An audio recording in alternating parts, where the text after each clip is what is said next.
Hi everybody, it's You Had to Ask, the show where I answer your questions. And this week my first question comes from an Entropy fan who says, Steve, what do you think about the neurotic and therefore frivolous accusations of Louis C.K. being a misogynist? Do you think they are neurotic/frivolous? Thank you for that completely unbiased question. I actually don't mind the bias because I share your bias. And that's kind of how bias works, isn't it?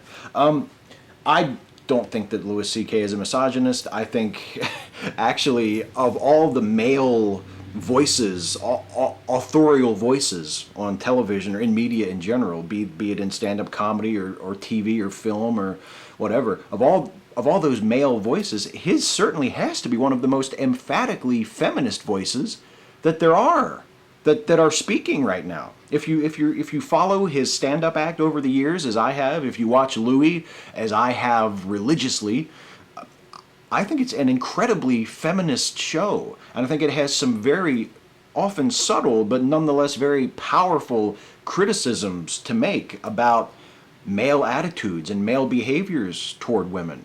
I think especially in this current season of Louie that is unfortunately just about to conclude next week, there's been a lot of episodes that have centered around Louie the character's relationships with women he's prospectively going to date, with women, his ex-wife, with his daughters, with his own mother.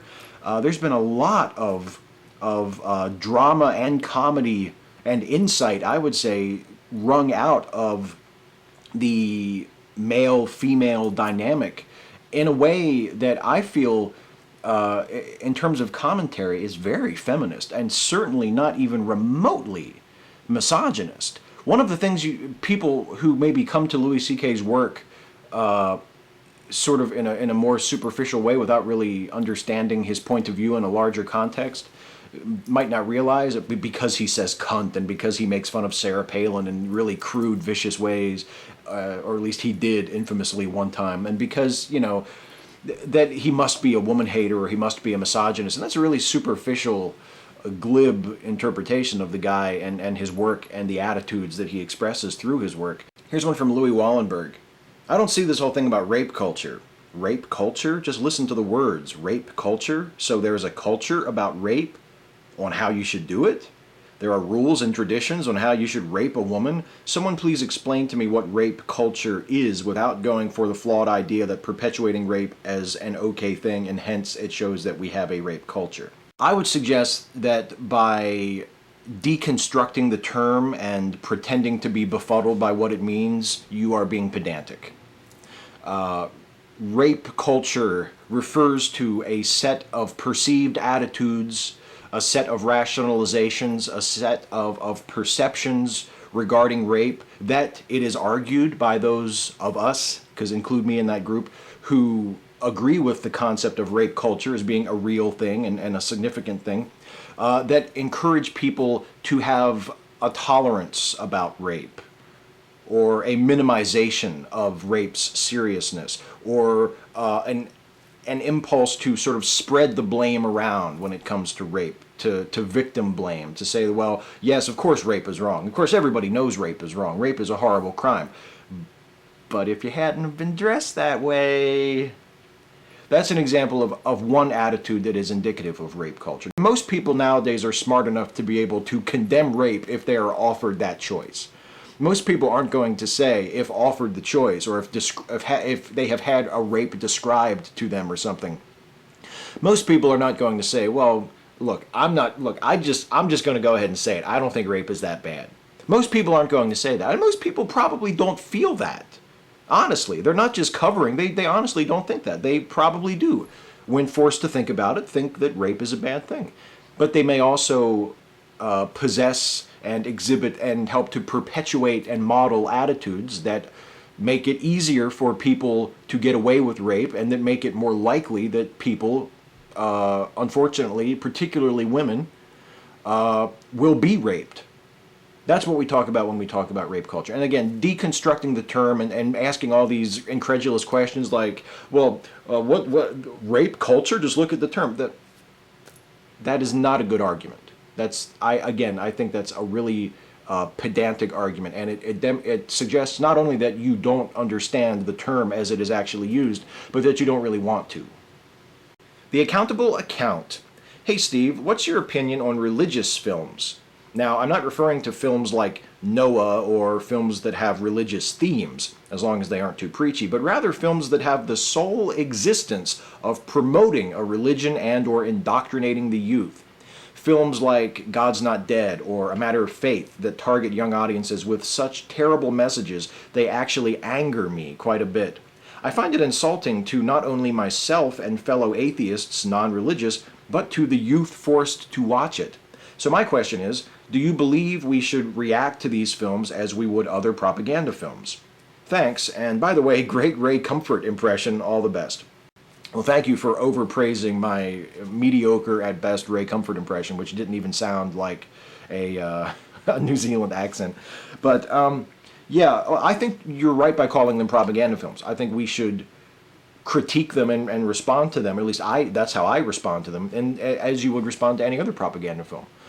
And it doesn't necessarily mean that the ideology being pushed is the same or as bad, although you could make an argument that it is, at least in certain contexts. But it's the same as looking at a, Triumph of the Will, or Yud Sus, one of the infamous propaganda films from the Third Reich. It's the same sort of thing. It's not about telling a story. It's not about letting an artist express him or herself. It's not about sharing some insight into the human condition or anything like that. It's about feeding an audience a message that you want them to accept. And the thing is, I'm not even willing to say that there's something innately awful about that. Because lots of films have messages, and sometimes the way we react to the message depends on whether we agree with it or not. The thing with most religious films, in particular the ones that you've mentioned and other ones I could name, is that for some reason, with Christian religious films, with Christian propaganda films, if we can go ahead and just call them that, they're so poorly done. There's no skill, there's no elegance, there's no intelligence, there's no light touch. It's all very ham-fisted and obvious and done with a chip on its shoulder, and it's just awful. It's not just that they're propaganda films and deserve to be evaluated in a very different way than non-propaganda films because of that. It's that they're just so poorly made. They're just so bad. The writing is just awful. The direction, the acting, everything about them, they're just poorly executed. They're not just propaganda, they're very poorly conceived and executed propaganda. And that, to me, is really what makes them contemptible and unforgivable. I mean, the message itself is a separate thing. I find the message of Christian films, especially ones like God's Not Dead or Ben Stein's creationism documentary, No Intelligence Allowed, Expelled, No Intelligence Allowed. I mean, when they say things when they misrepresent science, when they misrepresent atheism, when they try to instill a sense of panic and alarm in people to see science or non-religiousness as a threat, I mean, I have a very visceral negative reaction just to that message. But you could at least make a film that carries the message in some kind of attractive, skillful way. And these filmmakers who make these overtly Christian propaganda films just seem incapable of that. It just seems completely beyond their skill level.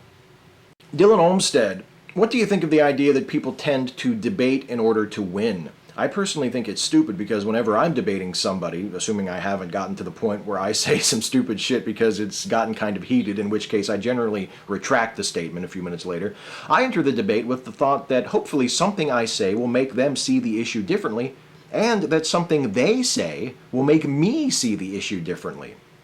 I think that going into it trying to win makes it just kind of an ego contest, and that the wrong ideas can win if their debater is more eloquent. It's also why I have a problem with lawyers. Agree, disagree, thoughts. I generally share your attitude, and it's one reason why I'm a little wary of formal debates, like the debate that Cy Ten Bruggencate and Matt Dillahunty just had. For the reasons that you described, people tend to play to win, which is silly to begin with, because a debate is not a scored sport. I mean, there's no debate about who wins a baseball game. It's whoever scores the most runs. But a debate, whoever wins or loses, is a matter of opinion. I mean, like I just said a few minutes ago, I think Matt Dillahunty beat the shit out of Cy Ten Bruggencate. I think that it wasn't even close. It was the most one-sided fight ever. But there are people, I'm sure, who think that Cy wiped the floor with him. And neither of us are right, because it's a matter of opinion. There's no objective rightness or wrongness. It's just I think Matt won, according to how I judged it. Some other person might judge it differently and think that Cy won. So the whole concept of trying to win a debate in any sort of objective way, rather than to just represent your point of view as best you can and respond to the questions of the other person and try to understand their point of view, to me is just silly and pointless. And just, macho competitive bullshit. I will say, though, there are certain circumstances where I can understand why a formal debate is the preferred format. And again, I can use the Cy Ten Bruggencate versus Matt Dillahunty debate as an example. I understand, it's my understanding that Matt is the one who really pushed for it to be a rigidly moderated, formal, timed debate where they would each have turns to talk, without being interrupted by the other person. And I understand why Matt wanted that. Cy said he wanted to just have a conversation. He didn't want to have to do a formally timed debate. He just wanted to, for him and Matt to just talk.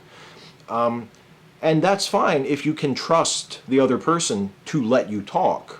And you trust that it will be a fair conversation where you won't need a moderator or agreed upon times and rules to have anything resembling an exchange or a fair presentation of both sides. And I don't think you can trust Cy with that. And I think my evidence for that is the way Cy and Eric Hovind conducted themselves on David Smalley's radio show after the debate. On Dogman Debate Radio. They did a live cast of Dogman Debate Radio there at the site right after the debate. And both Eric Hovind and Cy conducted themselves abysmally. They were incredibly obnoxious and presumptuous and smug and acted as though they were the hosts rather than the guests on the show. And it's that sort of behavior that makes people feel like they have to pin them down with rules and contracts and agreements, or else they won't be able to have anything resembling a fair conversation with them. It'll just be them being forced to play the silly, childish, infantile word games that are really the only thing that Cy and Eric seem capable of doing. So in that sense, I understand why Matt wanted to have the timed debate. But in general, I don't think they're a good idea. Pokemaster 4555. Hey Steve, my mother thinks that as an atheist, I can't really weigh in on any topic that has religion or faith because I simply have no faith. The other day we were talking and religion came up. I told her that if I had to believe her book, then I'd have to believe every other book and what makes her claims more right than the other faiths. She told me that she feels in her heart that she's made the right choice. And also, I shouldn't really have an opinion in the matter since I don't believe in that stuff anyway. She's told me similar things, like if religion comes up when you meet other people, just avoid it entirely. You don't need to be challenging anyone's beliefs or hurting anyone's feelings. How do I let her know that I can have opinions and that I'm gonna speak up anyway if someone asks? I think the best way to let her know is to do it. To demonstrate that you do have opinions, regardless of whether or not she thinks you should have them or she thinks you're entitled to them or not. You have them. And you should express them. I've said before, I think you should try your best to express them in a friendly, respectful way, in a way that while you don't have to respect the religion itself, to try and at least respect the person who is holding the belief, and if they are being disrespectful to you, try to be the bigger person, try to be the better person, try to show them more respect than they are showing you. But yeah, just do it. Just let her know through example. Express your opinion. Formulate your opinions. Articulate your opinions. Continue to explore the issue in the ways that it interests you. And express your opinions when you feel like you've got something to say. You don't need to explain to her why you're doing it or why you're entitled to it. Just do it. That's what I said. That's my suggestion. Nuno1001, why is Louie the best show ever? We started with a Louie question, And we're ending the pre-lightning round segment. Spoiler alert, the lightning round is next, right after this question, with another Louie question. I love it. Yeah, on Facebook the other day, I posted a status that said Louie is the best show ever. I kind of think it is. I mean, maybe I'll reevaluate that at some point, but in my opinion, I can never recall seeing a show that resonated with me in such a complete way. I mean, when I look at Louie, I not only respond to it on an emotional level, that which is very important to me as a viewer and as a critic. Like if a film or a television show gets me right here, if it makes me react to it emotionally the way it wants me to react, that's big with me. That's real big with me. And Louie does that. Louie's done that since the beginning, and it's done that in this current season better than I think it has at any point up to this point. And that's saying something, because it's always been a good show. It's just gotten better and better and better every single season. I also admire it artistically. When I look at it artistically and intellectually, and what I try to say is objective, but really isn't objective. It's just less overtly subjective, or less emotionally subjective or emotionally influenced. But I admire it so much. I think he's such a great director. He's such an amazing, subtle director. He's a good actor. For a guy who's a stand-up comic and who often, will downplay his skill as an actor, he's a terrific actor. He may not have a very big range in terms of the types of characters he can play, but he has an amazingly impressive emotional range. And he's able to act and to express things without indicating, without overplaying it. And there are certain emotions that he plays very well, and he's smart enough to write to that, to give himself scenes where he plays these emotions that he's good at playing, which is just smart writing and smart acting. He's great at playing panic. He's great at playing bafflement, at having these moments where it's sort of, he has no idea what to do, or he's presented with a situation that he just wasn't expecting and wasn't ready for, and just kind of loses it. And I mean, the downside of it, if there is a downside, is that it can't last forever, and eventually once it's over, unless he really is like a fucking once in a lifetime genius, which he may well be. I don't know. It's very unlikely he'll ever capture that level of brilliance again, because he's done television shows in the past. He's written or starred in television shows in the past that haven't even approached the sophistication and the brilliance of Louie. So it's unlikely, if he couldn't do it before, it's unlikely that when this one is over that he'll be able to once again catch that lightning in a bottle. But I sure hope that... You know what that means, though? It means that it's time for... The Lightning Round. Rapid-fire questions. Glib and adequate answers. Daniel Dano Sheehan. Hi, Steve. Eggs and bacon, cereal and OJ, or coffee and toast? Oh, my God. That's like Sophie's Choice. Eggs and bacon. Eggs and bacon cannot be denied. But coffee and toast is like nipping at its heels. Radical Bacon. Does Audie follow you into the bathroom? Does she ever hop into the shower after you're done and lick the walls, even though she has a fresh bowl of water? Or if you close the door, does she put her paw through the gap between the door and the floor? Yes, she has done all of those things. She doesn't do them regularly, but she has done all of those things. And she'll jump up on the side of the bathtub and walk in between, like, the outer shower curtain and the inner shower curtain while I'm in there taking a shower. And I won't even notice her at first. I'll be like showering up, and then I'll kind of notice like a tail sticking out from one end, or she'll meow, or I'll just notice her shadow or something, and I'll be like, oh shit. Hi, Audie. What are you doing here? Weirdo? Yeah, she does that kind of shit. Louis Eng 114. Can you show us a magic trick? I just, okay, hang on a second. Maybe, hang on.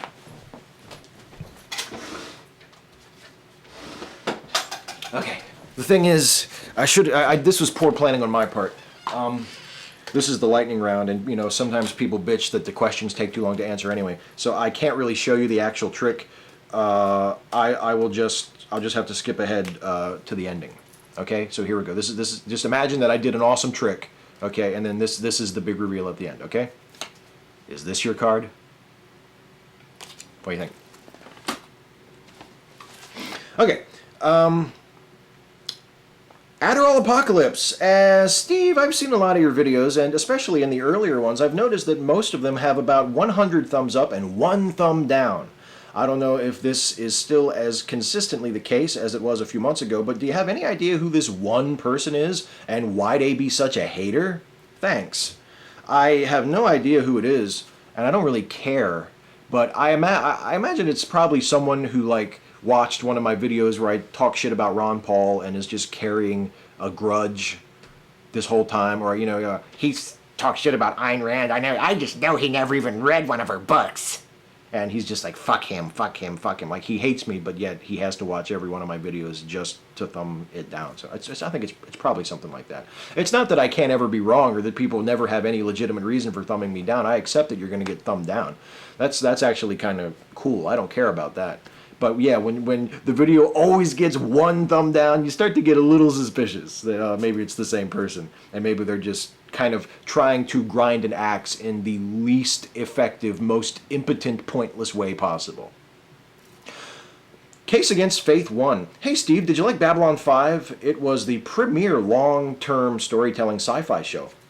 I watched Babylon 5 when it was on for the first 4 years, and then I kind of had lost interest by the time year 5 came around, and I still haven't watched the 5th season of it.